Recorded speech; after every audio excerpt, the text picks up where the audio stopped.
just how they are feeling. I wanna know just what are they competing for. I wanna talk to straight people. I wanna talk to straight people. I wanna know just what are they eating. I wanna know just what's so fucking cool about that. I wanna know when they're leaving. Somebody say when they're leaving. Talk to them, please. Hey, it's Ian Aber, and we're back with another episode of Straight People, the podcast for straight people by queer people, because straight people don't have what? Enough. They don't have enough. They run the planet. They control our rights. And you know what? They call it Tuesday when it's Tuesday. I don't know what even that means, but we're back. We're recording live in my husband's basement, and our guest is visiting from big old New York City, Mr. Drew Lausch. Hello, Drew. How are you? Hi. Thank you so much for having me. Absolutely. Thank you for joining us over here in my husband's basement where we're recording live. I love it. Right? Is it too cold for you? You don't have sleeves on. So. No, it's good. No, it's actually perfect. Okay. Yeah. Drew and I have known each other for a while, but we cannot remember where we met in classic gay fashion. Yeah. Probably Memphis. Yeah, I think Memphis. Memphis? Yeah, okay. That or like a fever dream. A fever dream. You know. Sounds about right. Drew, you're here and you're going to be tomorrow night in Asheville. Shout out to Melissa Hahn and Model Face Productions. Yes. You're doing which venue are you doing? Asheville Beauty Academy. Nice. That's a nice one. Yeah. Have you ever done the getaway? Have you ever done it's like an outdoor, it's pretty fun too. No, the first time I was there, which was a few years ago, was like I actually don't even remember the venue. It had a bunch of like weird chairs in it, and I loved it. Oh. Do you know what I'm talking about? Maybe Fleetwood? Was it? Yes. Was there like a thrift or a vintage shop in the same space? Was it like one half was it? No. You know, I was drinking. Yeah. Who really knows? I mean, it was a great time though. But yes, I'm very excited to go back to Asheville. She's had lots. Oh no, you're thinking of Lezoom. Yes. Yeah. Yes, Lezoom. Okay, yes, sorry, that's sorry. it. She's yes, had a lot of rooms over the years. So. Yeah. Well, that's awesome. Well, I'm glad that you're in town. She's gonna she's gonna be doing church tonight. Yes. What are your pronouns? My pronouns are he, him. Okay. But you can say whatever you want. She, her. I'm like if I'm gossiping, I'm a she, her too. I love. Yeah, I feel you. But Drew will be at church tonight, and for anybody who's listening who's in Atlanta, on the 2nd and 4th Thursdays of the month, we are at Sister Lisa's church doing the Holy Shit Show, and it is a mix of out-of-towners, up-and-comers, and just whoever I decide to book because I feel like it. It's a 10 o'clock show. It's free. Come check it out. And if you don't live in Atlanta, well, guess what? That's what I'm doing every Tuesday and Thursday, or Thursday, 2nd and 4th Thursdays. So, all right, Drew, it's time to get into it. Yeah. Straight people. Let's do it. How do you identify? I'm very gay. V-gay. Okay. V-gay. Yeah, okay. yeah. What level? Like if you were going to give it a like number. on the kids, I don't know, like very gay. I mean, I'm not a gold star gay. Yeah. I performed like cunnilingus like once in my life. Performed it like the role of a like lifetime? I sang it, yeah. I just like sang it, yeah. No, I went down on like one woman, God rest her soul. Yeah. So I mean, I wouldn't, but I don't know. I'm pretty. I'm feel like 10 out of 10. 10 out of 10? Yeah, Okay. I feel very. Awesome. Yeah, I feel very gay. What What about you? What would you say? mean, I'm not a gold star gay. I'm more of a purple heart gay. Okay. Do you know what I mean? Like I had too much pussy. Sure. Too much, and I was like, I tried a bunch. Like in the 80s and 90s, I was like, oh, I can. You were really just digging in, but you wouldn't say you're like bisexual, right? No. No, like bi curious. No. I've satisfied all of my curiosity. You know what I'm saying? Yeah, I hear you. I'm fully gay. Okay. But I tried. Back then it was like, oh, you don't want to be gay. Right. You were like, let's just give this a go. I guess I want to be normal. Uh-huh. Okay. So Little Drew, let's dial back the clock. Little Drew. Yeah. You're born. You don't know what gay is yet, right? You have to find out what gay is, right? Mm-hmm. Did you know something was different about you, but you didn't know what it was, or did you know like were you around gay enough where you were like, oh, that's what I am? So I certainly wasn't. Yeah. And so I grew up, I'm born and raised in Fargo, North Dakota, which was obviously My condolences. a dream. Yeah, I mean, it was awesome. I loved it. Yeah. So, I mean, I don't, I loved to tap dance, so I knew something tricky was going on. Yeah. But I really didn't, I really remember this conversation in like the 4th grade where everyone was talking like, had they met a gay person yet? And that was like the first time. And I remember, to be cool, I lied and said I had met a gay person, but I hadn't. I mean, to my knowledge, I hadn't. Yeah. But we like sat there and, You lied. It was your reflection that you met? Maybe I was I mean, if we want to get into the, the psychotherapy of it all, probably. I mean, I was probably like, it's my reflection. I love how you had to lie to like say you knew a gay person to like seem cool. Yeah. Well, and to be like, it was like really weird. I didn't like it at all. But I remember this girl, Mariana, shout out if she's listening to the pod. But she looked at me and she was like, actually, Drew, like, I don't think gay people are weird. Because I just like said, and I was just like, oh yeah, cool. But I still didn't know what was up. But I also remember, like, as a kid, like you would play pretend. Yeah. I remember when I was really young and people were like, oh, like we're playing pretend. Like, do you want to have like a boyfriend or a girlfriend? Yeah. I remember when I would initially play, I would say like, oh, I think I want a boyfriend. But then I would get looks and I'd be like, I was just kidding. Like, I want a girlfriend. Yeah. So, I mean, I think I knew something was up, but I didn't know how to place it. Yeah, absolutely. Yeah. I love how you had what was her name? Mariana? Yeah. And she's like, actually, gay people aren't weird. She's like the proto ally. Who's over there like, actually. No, literally, like calling me on my internalized homophobia. I was like, gay? Boo. She was like, actually, relax. I was like, okay, copy. Yeah, no, truly. Funny. Okay, so when did you know, when were you able to put a fine point on it and go, oh, okay. Yeah, I think because I've told my story here before, and mine was I thought what was different about me was I was a genius. Turns out that's awesome. That was not the case. I just liked the dick. You're like, I'm hyper intelligent. Yeah, You're exactly. Like, actually, I thought I was like and part of it was because like all the villains were always coded as gay, and all the villains are super intelligent. So like that was my correlation was like, oh, I'm gonna grow up to be like a villain or something, like a Disney villain. Or so, I guess, right? Yeah. Totally. Yeah. Wow. I love that. Like, I'm just so like I looked at Cruella de Vil and was like, prototype. Yeah. It's like role model. Ursula, like she Jafar, owns her own business. Yes, and they had the best outfits. Women in business. Right.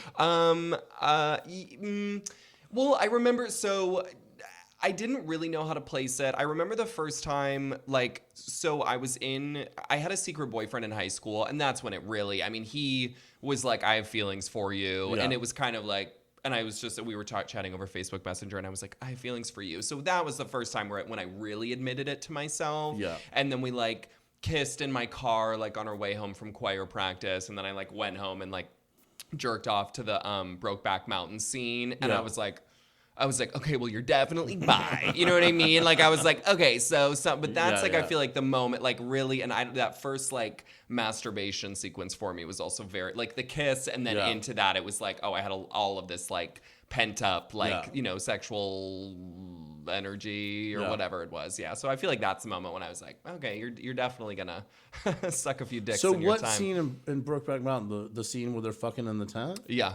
God, that was enough to get you off? I remember seeing that in the movie theater, and I was like, this is it? This is all we're getting? When he smelled the jacket at the end, I thought that was way more intimate. I'm I probably jerked off to that, too. See, to be me, clear. I'll never see him again.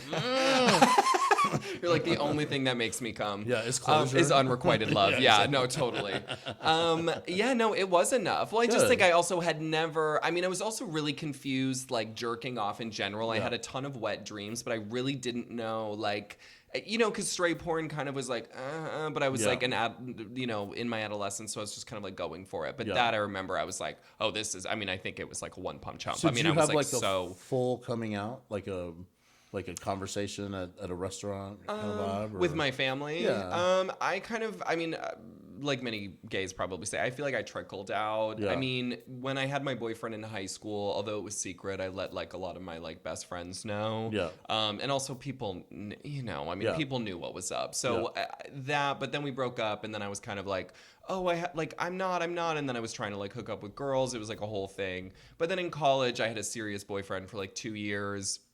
And when I came home for Christmas, for like Christmas break, my mom, we were chatting. I don't know. She was like, do you have anyone you can talk to at college? And I was like, yeah, I have my boyfriend. That was the most like coming out. But it was very, I mean, people knew, and I was kind of like, I hated that I felt like I had to tell everybody. I was you know what's up, and I don't need to tell you what private parts I'm sucking or not. You know what I mean? Yeah. Yeah. Do you feel like that you don't have to come out anymore? Like in terms of the way you live, is there still instances where you have to tell someone you're gay, or when was the last time you had to do that? No, I mean, I'm pretty faggy. I'm pretty faggy. That's what I meant. I was yeah. like, how faggy are you? No, like pretty much, yeah. I mean, and also, I mean, with the social media presence, blah, blah, blah. I mean, absolutely. that also like adds to it. I will say I recently had a very small part in a movie where I played a straight, very small role with like one of the characters, and like and I thought I was booked as like a gay's love interest, but then I got there and it was like, oh no, I'm actually like and I was like, oh my, and I was just like, I don't like, I was so paranoid, and like, so I was chatting with That's hilarious. Yes, and I was chatting. That'd be a great sketch. Just like a gay person shows up and you're like, you have to play straight. Oh you're like, shit! I said I wouldn't slam the table, and then I did because I was like so excited about it. Okay, and get this. So we meet for the first day of shooting, and it's this thing, but I'm not really in the scene with her as much. So it was just kind of like we were together, but not like really chatting. And then the next day we did like our actual scenes, and one of the first scenes that we filmed was us. It was like the end of the the end of the indie movie. Like a song comes on and everybody like dances together. Yeah. So we have to like run into this like tight circle, and then they have the dolly going around us, and they played the Spice Girls song, "Tell Me What You Want, What I Really Want," and they were like, just like dance with like your love interest and like have fun. Yeah. And and I'm doomed. Like, but I'm like, okay, but I'm really just dance to the Spice Girls like a straight man would. Literally, no. I know, and I'm like, I don't like, so we rush in and we start dancing, but I'm like, but like you're in that situation. I don't fucking know any of these, but I want to get hired again, whatever. So I'm just like, okay, just dance, like, and maybe a lot of guys dance, like I dance with straight guys, like whatever. So we like go for it, and I like go for it, and then they cut, and I look at her, and she looks to her co-star because I'm like a very small part, so we weren't like really chatting a lot, and I hear her whisper, "I think my guy is gay," and the gay who's like the gay in the show was like, oh my God, I think mine's straight. So part of me thinks they like mixed up our cast. Oh wow. But like literally she said that, and I was like, God damn it, Drew, like butch it up, like butch it the fuck up. Like, how do you do this? So then we like got in, and then she like kind of wasn't even dancing, and then I was literally like step touching, like whatever. Yeah. But then we had to do like a romantic like dancing scene at the end. I didn't have any lines, and that I know I actually did pretty well in, because I was like, okay, I was like just like look at her like you want to fuck and like dance, and so I kind of felt proud of myself for that. But so that was really long-winded. Thank you for listening, everyone. But yeah, everyone knows I'm gay. That's what I'm saying. And you can't play a Spice Girls song and act like I'm gonna. Yeah, I was like, I'm fucked. Yeah, there's no chance that I can do this. Gonna play the Cher, and if you could just literally like they play like Do You Believe, and then they're like, and dance with like this woman who you're in love with. I'm like, okay. Like, I used to have a joke about if they ever came to round us up, like to take us away to the death camps. Mm-hmm. The way I would do it is I would just line them all up, and it's like, you don't know who's gay yet, but play some Beyonce. Something's gonna happen. You know what I mean? Play Single Ladies, and the guys who start tapping their heads, they can't help themselves. Boom. Yeah, exactly. You're gonna see a toe, like a tapping toe, and you're gonna be like, round them up, get him. Yeah. So you better hope I hope I don't turn against all of the gays and decide to help the straights at the very end in the apocalypse. The sex wars. Okay. We're going to have race wars and then the sex wars. And that's going to be amazing. Yeah, I hope I'm out by then. Yeah. But yeah, totally. I'll definitely be dead. Yeah, I think I will too. But I used to think about that all the time and be like, well, if they play Ring My Bell, I'm going to be like, woo. Right, like I can't help it. Busted. Yeah. Okay, so that was pretty good. I like that. That's a great story. Thank you. Thank you. I have the opposite. You're like, this is going better than I thought it was going to go. I'm always surprised when these are fun. That's why they're only 20 minutes and 30 minutes, because I don't like to talk to anybody for longer than that. I hear you. I had something recently where it was the opposite. They wanted me to do some ADR for a movie that they're making locally, so I was going to be like the voice of the police officer on the other end. Oh shit. And I kept doing it like regular voice, and they Yeah. were like, and I said, well, do you want me to do you want to do a gay take? And they're like, what do you mean? And I said, well, let's do it again. And the lines are like, it looks like we got a 187 over here. That's it. But I deliver it like, honey, we got another 187 over here. And they were like, so I did like all of them in the what I call my gay voice, I guess. Yeah. And they were like, yeah, that's the one we want. So it was like they had told me originally, they were like, yeah, you just need to sound like a cop. And then they weren't happy with that. And I was like, okay, what if? Yeah. And hear me out. You're like, what if I was gay myself for cop. this one? Yeah, exactly. Oh my God, that's amazing. So I can't wait to see it in the movie, because all of that scene's very serious, and so it'll to me it'll Imagine be I'm cut from the entire thing. Well, no, like, but oh, all of it's yeah. real serious, and then it's gonna be me being like, honey, don't bring him back here. Which is so funny. Yeah. Okay, so how long have you been doing stand up? Since 2017. So Okay. that's 17, 18, 19, 20, 21, 22. So like Well, 6 gosh, years. when I met you, then you must have just started, right? Yeah. Wow. Okay, that's great. So you got into a festival in your first year of comedy. That's pretty impressive. Yeah, yeah, I'm very impressive. It's pretty wild. Thank you for saying that. Not enough people say that when they Okay. bring me onto their podcast. Yeah. No, I think so. I was. You haven't done anything since then, but very No, impressive. no. Right. Thank you so much. I know. Thank you for giving me a shout, by the way.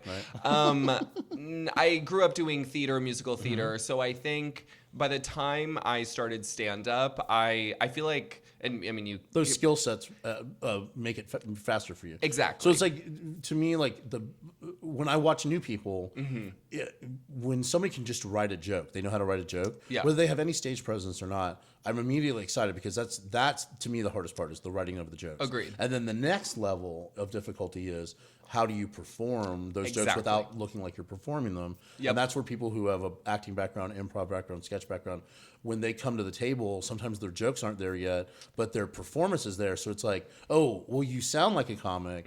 Maybe there's not enough laughs in it. And if you're somebody who comes with jokes and the stage training, then it's like, Blair Erskine's a great example of that. Blair is from Atlanta. Yeah. She blew up on the internet. She's writing for Jimmy Kimmel. Yep. But she took a class, a stand-up class. And when the first time I ever saw her, she had 5 minutes that somebody, like she had worked with somebody else. Totally. But when I saw her, I was like, oh, this person has been meant to do stand-up this whole time. And it's like, so what I saw was this, like, the first time I ever saw her, she was already done in my mind, like in terms of like, oh wow, you have a voice, you know how to write jokes, you know how to perform them. Totally. Bam. So it's like that's great, and I think that more people who do stand up could benefit from, because I've taken improv after I started stand up, because I was never an actor or anything. Kind of thing, but well, that's awesome. So 2017. Yeah. Have you been in New York the whole time? Yep. What do you say between now and then, or then and now? In terms of being queer and doing stand-up, do you feel like it's different? Because like I started in 2011, and it is vastly different in terms of like how many queer people just period are trying stand-up all over, not just New York, but everywhere. Yeah, which... Sorry. But it also seems like that more queer comics are sort of rising up and becoming more nationally famous too. I agree. At the same time. Yeah, and I think, I mean, I love that. I think there's room for everyone, and I love that. Like, even in New York, I now, like, the shows, I mean, it's so wild. You, like, start, and then all of a sudden you're 7 years in, and then you're like, oh, I'm no longer, like, the youngest person, or I'm no longer, like, you know what I mean? Like, the greenest person, and it's like, because it's just this, like, fluid thing. But even from when I started, like, I don't know. I mean, I felt very lucky to meet a lot of great queer comedians kind of right off the bat. Have you ever met Adam Sank or Jess Miller? Jess from Boston, maybe? Yes. Yes, Okay. I met Cool. Jess. Yep. Yeah. I don't know Adam. I've never met Adam. And he's New York. He's retired. He has a podcast. He's great. But I met them like very early on in my comedy career, and they were very lovely to give me a lot of opportunities. So I was never.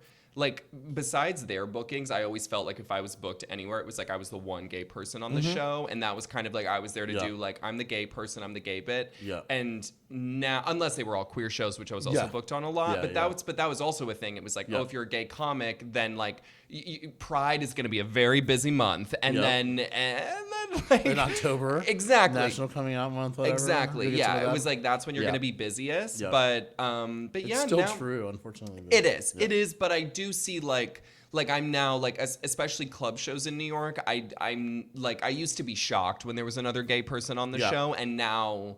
It's awesome, and I'm like, Yeah, yeah. I love being here, and Yeah. Kate's on the show, or Justin's on Yep. the show, or whoever, or Jay's Yeah. on the show. I'm like, okay, great, Yeah. like, yes, we can have a lot of gay, you know what I Yeah, mean, and it's exactly. fine. And I also, not to go on another tirade, but I always used to feel like the first time I featured, which was at a club in Vancouver, the headliner, who was amazing, but came up to me after my set, and this was the first time, and again, I was probably only a year and a half, 2 years in, so I was very green still, and I was just kind of like, okay, pray, can I do 20, 30 minutes, can I do this, like, whatever. Yeah. And a lot of my content is gay, whatever, if that's Yeah. how you want to say it, because Yeah. that's what I was inspired by, blah, blah, blah. And she came up to me and she was like, why is it always about the gay thing? Like, for your set, like, I want to hear you talk about all this other stuff. And there is a point to that. Sorry, I Yeah. just, like, smashed the microphone because I'm, like, passionate. No, it's but I do feel like now, I used to be like, okay, it has to be about other things. It has to be about other things. And I like making observations about a bunch of different shit. But I love now, I used to be very insecure about that. And I feel less insecure as the years go on, because I'm like, it's not because I'm talking, like, whatever I talk about, you're going to think is gay material because Was I'm that gay. headliner straight? Yes. Oh, okay. Well, there you go. That's Yeah. the thing. Well, what I've learned is that if you really look and pay attention to a comedian talking on stage, straight, gay, whoever, they only talk about 2 or 3 things. Even in an hour, even like when they do an hour long, Yes. it's only 2 or 3 things. And what I learned about 2 years in, what you're describing, is that I only wrote jokes, and I had that same thing where it's like, why is it always the gay stuff? Right. Because it's stuff that resonates the best with the audience, and feels like more my truth. That's why I was doing it. But I always wrote jokes about other stuff too. You said truth, and I got like a little Oh, chills. wow, I know, my I truth, did. yeah. I did. I know. I was Right? like, I love you it. won't yeah. break my soul. You won't break my soul. Exactly. Yeah. Okay. But what I learned is that like what we do as when we write is there's always the 2 or 3 things that I always talk about, like my family, being gay, and my body. I talk about my body a lot. Sure. Then occasionally I write these other jokes, and I always make sure that when I'm working on stuff that like, if I've hit all those, like whatever you say your topics are, Right. that you force yourself to write that one extra other joke. Totally. And those don't matter until somebody says, oh, you need to be clean, or it's a corporate gig, or da-da-da. Right. And when you have 20 minutes of those, then when somebody says, well, a headliner saying to you at a club is different than like, you're being hired and here's the parameters of the material. Sure. The headliner, that's like, to me, what a fucking asshole that person is, in my opinion. Yeah.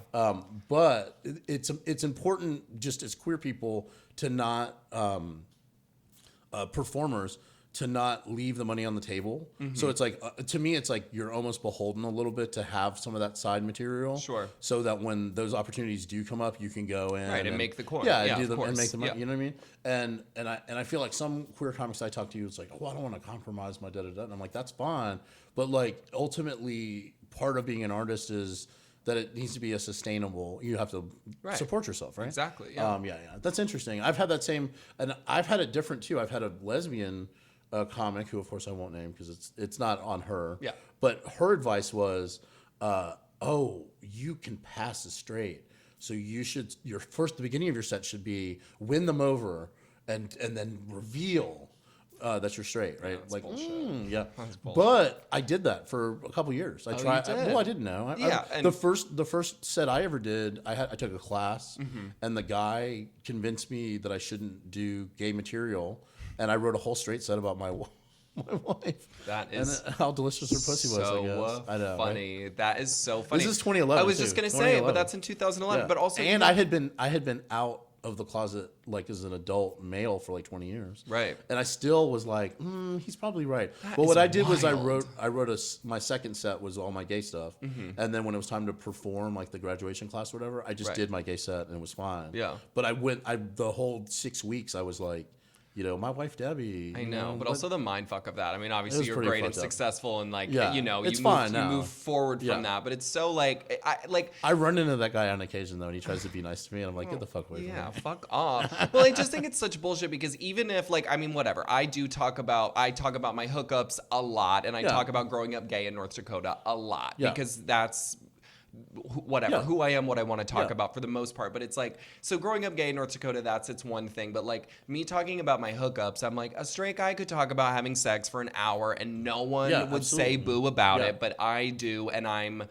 like it's only gay material, you know what I mean? And I find that I'm just like, I think that's so stupid. I'm like, well, like, Yeah. no, like I agree. It's like yeah, just you like know? to say, okay, well, if you're going to talk about being a mother, then those are just mom jokes. I don't want to hear any of that. Exactly. It's like, no, all those experiences are different. So it's like, you know what I'm saying? Right. And I think that's like, if you're not like a straight guy, Yeah. then everything else in comedy is just that kind of joke or Right. this kind of joke. Well, and if you're a woman who talks about hookup, then you're Yeah. you're a sex Yeah. comic. Yeah, you're yeah, not yeah. you know what I mean? It's Yeah. and it's like all that. So I'm just kind of like, I think all of that should just fuck right off. Well, it you seems know? like the more queer people doing comedy and content in general, that there's less of a requirement of us to explain to the audience that we're gay. There's Agreed. no explanation required. Yeah. And I've watched, like, I was at Limestone. I can't remember the guy's name. I don't know if I can read it from here. There was a gay comic from Chicago, and he was very much like, I forget. He never talked about being. He never said anything about being gay. He said something about a boyfriend or something inside of his comedy. But then off stage, I said something. He goes, "Yeah, I would never. I would be embarrassed to have to tell people I'm gay on stage." And I'm like thinking, "Oh God, okay. Well, I have to do it." Sometimes they don't read me as gay, and I literally have to be like, Oh yeah. But I do it at the beginning. You know what I mean? I Right, get into yeah. it. Well, that's a. But I it's mean, just funny. I would never. No, I have know, to I know. But sometimes I do. Yeah, of because I've gotten course. up and said, I can't remember what joke I did. I did a joke recently where I didn't context that I was gay, and the audience went, "Oh," and then I said, "Oh, I'm gay," and they laughed like really hard. I was like, okay, well the joke was supposed to be the funny part. Right, Whatever. I know. Okay, so you've been killing this. Okay, the scores. I've been keeping score the whole time, and you are a level 7 homosexual, is what it says here. Fuck yeah. Yeah, level 7, honey. I love. And I don't know how high it goes, but I think it's only 7. Okay. Okay. No, I'll take it. You're a level 7 blonde and a level 7 homosexual. That's fair. Okay, so now we pivot. Well, first of all, tell anybody, like, what are you up to? What do you want people to follow you? Yes. Yeah. So at Drew Lausch on TikTok, at Real Drew Lausch on Instagram, Asheville, and it's actually Saturday night. I'm going to be headlining. Oh, this won't come out for like 2 weeks. So Oh, great. Oh, love. Okay, sick. Great. Well, that's a moment. Zach, have you ever met my really good friend, Zach Teague? He and I do tap dancing comedy together. Okay. But we're going to be in a queer Showtime special at the end of the summer / early fall. So Okay. be on the lookout for that. And, if Nice. you're ever in New York, come kiss me. Yeah, do you have a regular show in New York? Yes, Haus Party. Yeah. So we're doing, Zach and I are actually doing like our Haus Party hour. So it's just going to be us, but we're Yeah. doing that at Joe's Pub on August 18th at 9 p.m. Iconic location. Yes. Joe's Pub. Oh, okay. Yeah. Sometimes I've said Joe's Pub. Like, I've seen Sandra Bernhardt like over a Christmas, like years and years and years Oh, and years shit. ago. Oh, my God. Oh, she that's used to amazing. do. I don't know if it was my always, God. but there was a time for a while she would do like 4 or 5 shows around the Yeah. holidays, like Hanukkah, Christmas. love. And we were in New York one time and managed to get tickets and go. that's amazing. Have you ever seen Bridget Everett? No, but I know who Bridget Everett is. Yes. And I would love. I'm dying to see like a Matt Rogers, any of those guys. Yes. But Yeah. Bridget, I've heard, is amazing too. She literally was. I've been to her show at Joe's Pub like twice, and it was like, I mean, in her. I was scandalized to find out she's straight. I was Scandalized, but she also like brings like a baby doll and has like her tit out the entire time. It was incredible. I was like, you are a performer. Like, you don't give a fuck. But yeah, When's that one? When's the Joe's Pub? August 18th at August 9 18th. p.m. So Joe's this will Pub, yeah. definitely be out by then. So make sure to send me a ticket link and we'll put that in the. Yes. Yeah. absolutely. Love. Thank All you. right, great. Okay, so now we pivot to our game. Pivot. Okay, pivot. Now, you are gay, but I'm going to ask you What? to speak on, right? If you've not been listening to all the words that have come out of your mouth. yeah. But now you are going to answer some questions on behalf of straight culture. Love. Okay? Cool. Okay, question number 1. What is the straightest brand of clothing? When the straights are wearing clothes, what are they swathed in? What are they dripping in? Oh, that is such a good question. You know what? I almost said Wrangler, but Wrangler's so gay, actually lesbian. Yeah. I would say like, oh my God, just like a generic brand, like not like Gap, like something like Hanes, maybe like just something that you like go to a like a department store and you like buy like the first 3 shirts. Yeah. I feel like that's like the I straightest think you were thing. better at convenience store. Yeah. You in convenience, no department. I'm like a convenience gallery. Yeah, like whenever straight they people go, dress themselves in the whenever they go- convenience store. It's like they get their panties right where they get their beef jerky. I know. Okay. Eddie Bauer. I mean, That feels straight. you said it with a question. Is he Yeah. gay? Straight? What is Eddie? Yeah, I want to know if Eddie's gotten dick down. Yeah. Eddie Bauer. Mm-hmm. Okay. What is the straightest sport? Straightest sport. Mm-hmm. Honestly, I would say football. Football? Yeah. American football? Yeah, American Okay. football. Honestly, I mean Those that's just. blouses, those capri Well, pants. no, they Come look. on, who cares? They look like fags, but that feels like it has the most straight culture surrounding it. Oh, Like, okay. you know what I mean? Like if I were. Okay, are you talking about the fandom? Yeah. Okay, who's more toxic? NFL Mm-hmm. fans or RuPaul's Drag Race fans? Like. Or Christianity?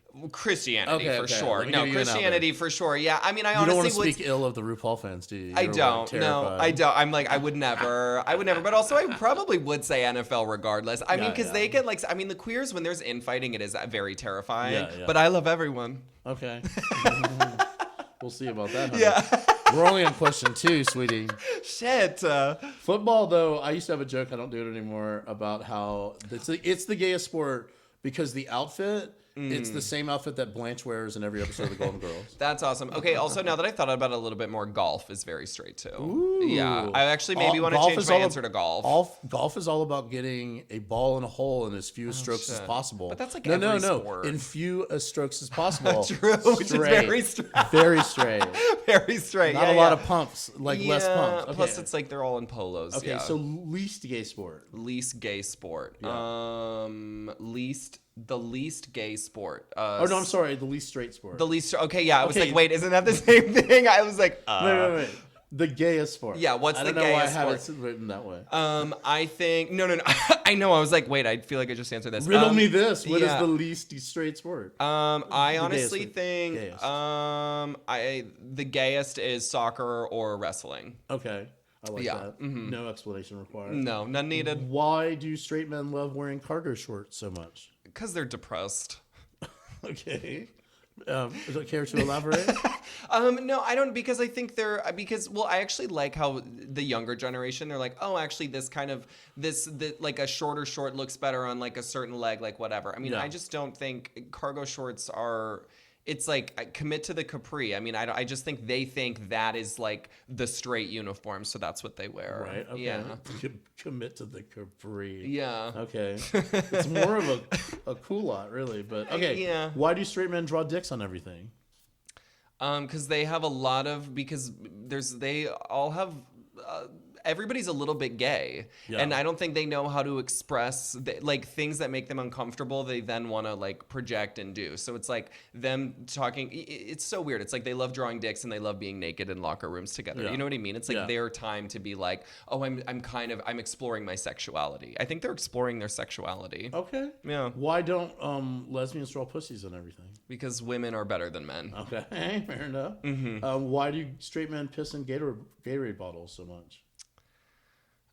I just don't know. But I feel like I've done that on a road trip. Okay. But so maybe they're all driving somewhere, and they're all just driving to the convience gallery to buy their capris. They're by their capris. Okay. yeah. So now this is just gay straight. Uh-huh. Is it gay? Is it straight? Yeah. Paintball. Straight. Laser tag. Gay. Okay. Football. I feel like we covered this. Yeah, one. straight. I All would right. say straight. Okay. Baseball. Gay. Fast pitch softball. Gay. Cage fighting. Gay. Ultimate fighting. Gay. Infighting. Gay. Roller skating. Gay. Rollerblading. Gay. Cross stitch. Gay. Needlepoint. Gay. Bucket hats. Gay. Tiny top hats. Straight. Lemonade. The album. Gay. Lemonade the beverage. Gay. Mike's Hard Lemonade. Straight. Buffets. Oh, that's the only one that stumped me. Buffets. We're not even done, bitch. Oh my god. Buffet's the Vampire Slayer. No, just buffets. Okay, no, I was like that. Buffets, straight. I'm gonna go straight. French toast. Gay. Avocado toast. Gay. Okay, I think avocado toast is straight, Okay, that's fair. but invented by gay people to blow straight people's minds. Yeah, that's Okay, real. Champagne toast. Straight. Clink. Cowboy boots. Gay. Poodles. Straight. French bulldogs. Gay. High ponies. Not Not a high. Not a Yeah. course it's not. I don't know. I guess actually straight maybe. side ponies. Gay. Mountain climbing. Gay. Social climbing. Gay. Curtains. Just curtains? Curtains. Straight. Drapes. Gay. Crepes. Gay. Silver dollar pancakes. I don't know what that is. A silver dollar pancake is like a little tiny pancake. Oh, gay. Okay, silver dollar pancake nipples. That's a really big nipple. Straight. Pepperoni nipples. Straight. Those nipples where they go inside. Gay. Superfluous nipple. What is That's that? an extra nipple. Oh. Mark Wahlberg has a superfluous nipple. Okay, but I just fucked a guy with an extra nipple, so gay. Okay. You sure it wasn't a skin tag? Okay, but anyway. No, I'm Biscuit. certainly not. I'm certainly not. Or monkeypox, you know? You never know. Yeah, exactly. Is that a superfluous nipple or monkeypox? Yeah, well, that's a great word. Ooh. Biscuits. Gay. Beignets. What's a beignet? Bitch, I'm sorry. Go back to North Dakota. I feel like a bitch. fucking idiot. A beignet is a fried dough treat. Gay. From Gay. New Orleans, covered in powdered sugar. Gay. Okay. Okay. Final question. Yeah. Okay, you're at a wedding. Uh-huh. It's a straight wedding. Okay. So my condolences. No, that's okay. You're at the reception, which takes place in an antique barn. Okay. Is a dry wedding, so you're drinking lemonade out of a mason jar. Uh-oh. And I'm the not at this wedding. No, you are. You had to go. Okay. Yeah, you had to go. All right. Somebody called in all their favors and was like, "You're going to this fucking wedding, Okay. and you're gonna act straight when they play the Spice Girls. You're gonna dance like a straight guy." That Yeah. was the whole. Okay, so you're drinking. I'm painting a picture here too, by the way. No, yeah, sorry. You're drinking your lemonade out of a mason jar, and the name of the bride and groom are written on it in gold Sharpie. The mother of the bride did all that. You know, God bless her. They don't have a wedding cake. They've got cupcakes. Okay. Because why just have one flavor, right? Yeah. And then now it's time for the father of the bride, bride dance, the father-daughter dance. They go out on the dance floor. They hold hands. The song starts playing. What song is it? The Dancing in the Dark, Ed Sheeran, right? I don't know that one. Dancing in the dark, and it's such a wedding. It's such a straight wedding song, and also that's the song that I romantically danced to in the film I was talking about earlier. Is That's it what Yes, it really? was. I was like, but that's what they played. They were like, it's an Ed Sheeran song. Like, it's like one of those like Okay. he wrote it for weddings. You know Yeah. what I mean? Okay. Yeah, I would say that. Okay. Ed Sheeran or Bruno Mars, something in there. Okay, Bruno Mars might be a little sexy, I would think, right? He's written some beautiful night. Okay, Looking forward to okay. the bit. Yeah, you're like, stop singing. I'm like, I could keep going. No, the only reason I asked the question is to get people to sing. Yeah. Well, done. Okay. Yeah, Ed Sheeran. All right, one more time, tell people where they can find you online. So at Drew Lausch on TikTok and at Real Drew Lausch on Instagram. All right, you did a great job. Thank you so much for being on the podcast. Thanks for having me. This has been Straight People. You can catch us with new episodes weekly. If you're full of love in your heart, give us a review on Apple Podcasts. I beg every episode, and no one ever does it. I'm starting to think you don't even like this podcast. This is a part of the Helium Podcast Network. This is how I do it. I'm not a professional. No one's going to edit this. But we're part of the Helium Podcast Network. Speak it. And take care of yourselves, and we'll see you soon. Or you'll hear us soon. I don't know. Whenever. All right. End episode.